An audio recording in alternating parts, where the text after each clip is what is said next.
Hi guys, this is Vidas. And Usha.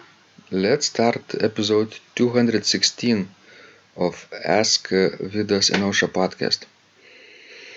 And this question was sent by Denham. And he writes, please can you do a masterclass on the In Dulci Jubilo in the same Orgelbuchlein Book, BWV 608. How to master the rhythm of triplets against duplets or 3 against 2s. It is so difficult. Thank you, Vidas. Denham.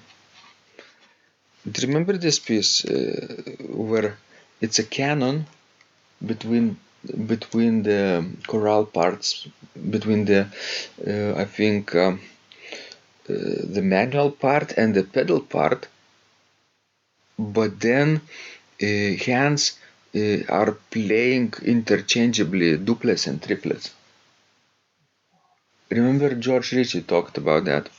Yes. In our, organ literature class or maybe jazz Bach class. That's one of the more difficult things to learn, I think, right? Yes, especially for the beginners. So, but actually, it's not very, very complicated when you think about it. It's not like 3 against 4. Oh, that's true. 3 against 4 is much harder. Or if you think that 3 against 2 is hard, pick up the big cycle of organ music by Piotr Eben called Laudes. And you will find, rhythmic figures that would curl your tail. Oh, interesting. You see, In Dulci Jubilo is written in A major, and in original notation it has 3/2 meter, and against a half note there are triplets of 8 notes. But of course, in the modernized version, it's a little bit different because we need to have probably a different type of notation, right? We need probably to have something like quarter notes against half notes, right? That's true, but it's again the same problem, 3 against 2. But I think for people for whom it's so hard to play triplets versus duplets, it's probably because we don't have well enough developed hand independence. Don't you think so? Yeah, of course. Yes, you're right.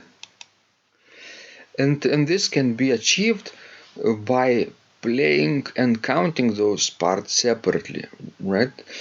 I'm not sure if let's say Denham does this, playing parts separately, but in this piece there are actually 4 parts in this canon between the soprano and the bass, and the bass of course has to be played probably with the 4-foot stop, which will sound an octave higher. And you see sometimes, like in measure let's say 3, there are, let's say, 3 groups of triplets in the tenor voice and 6 notes in the alto playing duplets. That's what's the most difficult, is to play alto against tenor, inner voices, right? And sometimes they switch 3 against 2 or 2 against 3. Yes, but first of all, you would need to work in combinations. Sometimes sound boring, I know, and probably, our listeners are getting bored of my advice of working in combinations, but this is really what will help in a piece like this. Because if you would, let's say, play only right hand and pedal first, and then left hand and pedal first, and after a while you would be really comfortable with it, only after learning those combinations you can try to put, places like that third measure. Or the fourth measure when Or the fourth, when they yes, switch. yes. Mm-hmm. But anyway, if after working in combinations for, let's say, 2 weeks, you will still have struggling playing duplets against triplets, then maybe you just need to do simple exercise, not playing, but trying to clap them. But yes, not with your both hands, but let's say tapping. Yes, imagine that you play on your hip, one left and right, and do the duplets with your left hand and triplets with your right hand. Do them separately and then put everything together. And then when you will be comfortable with your left hand clapping duplets and right hand clapping triplets, then just switch. Mm-hmm. And do triplets with your left hand and duplets with your right hand. Mm-hmm.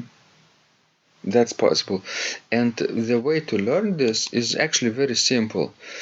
You can imagine those two voices, when they mixed, they form a rhythm in, let's say, 9/8 meter. Instead of playing with both hands, you can play with one hand. This way. And when you need both hands, it's the same thing. So basically, I'm tapping on my computers for you to hear better.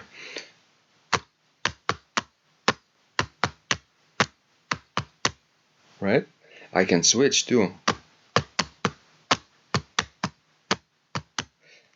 So basically, you have to fit the quarter note, the duplet, in the middle between the second and the third of the triplets, right? That's true, yes. Mm-hmm.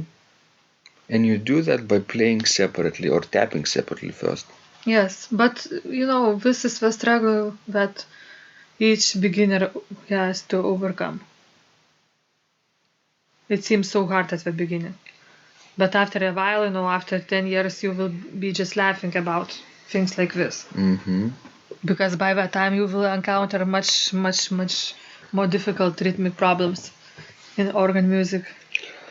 And of course, in Bach, this is more complex stuff. He was one of the pioneers, of course, to do this, 2 against 3, and it was quite unusual. And that's why he used an old rhythmical version, writing in 3/2 meter, but writing triplets basically in 8 notes. Yes, but if you would think about like later composers, let's say I remember playing Cesar Franck, and in his C major fantasy he used fourths against triplets. Mm-hmm. So 4 against 3, and it was hard for me because I was also maybe like on my second or third year of organ playing at that time. So, but when think about Messiaen, how complex his rhythms are, where you have subdivide in 30 seconds maybe, in order to get the rhythm right. Or like I mentioned Peter Eben before that. So I'm just looking at the Google Brahms piano exercises. If you want more advanced exercises, especially for different rhythmical figures, try to study 51 exercises by Brahms. That's amazing place, and even the first exercises is just absolutely impossible to play right away. You have to spend some time with it, maybe a few days to get it, even the first exercise. So Brahms was a champion to do this, because in Romantic era they had all kinds of rhythmical variations, right? So you will also need to do this. So we hope this was useful to you, and study Brahms and other things too. And remember to send us more of the questions. We love helping you grow. This was Vidas. And Usha, And remember, when you practice, miracles happen.